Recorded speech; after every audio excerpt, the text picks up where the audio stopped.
Hi అండి. ఈజీగా మోతీచూర్ లడ్డు ఎలా చేయాలో చూద్దాం. ఒక ప్యాన్ తీసుకొని డీప్ ఫ్రైకి తగ్గట్టు ఆయిల్ వేసుకోవాలి. ఒక గిన్నెలో 1 కప్పు శనగపిండి వేసుకొని, అలాగే 1 కప్పు నీళ్ళు వేసుకొని బాగా ఉండలు లేకుండా కలుపుకోవాలి. ఇలాగ కలుపుకున్న దాన్ని డీప్ ఫ్రై ఆయిల్ హీట్ అయ్యాక గుంటె గరిటెతోని ఇలా పక్కకి సైడ్గా వేసుకొని అటు ఇటు తిప్పుకుంటూ వేగాక మిక్సీ జార్లో వేసుకొని ఇదంతా చల్లారాక గ్రైండ్ చేసి పక్కన పెట్టుకోవాలండి.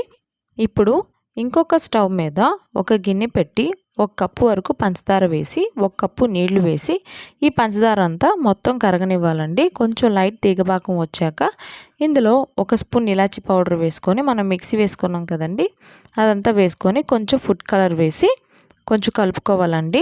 ఇలాగ దగ్గర పడినాక ఇందులోనే 2 స్పూన్ల వరకు నెయ్యి వేసుకోవాలి. నెయ్యి వేసుకుంటే చాలా బాగుంటుందండి. చూసారా, ఇలాగ చిక్కబడినాక స్టవ్ ఆపేసుకోవడమేనండి.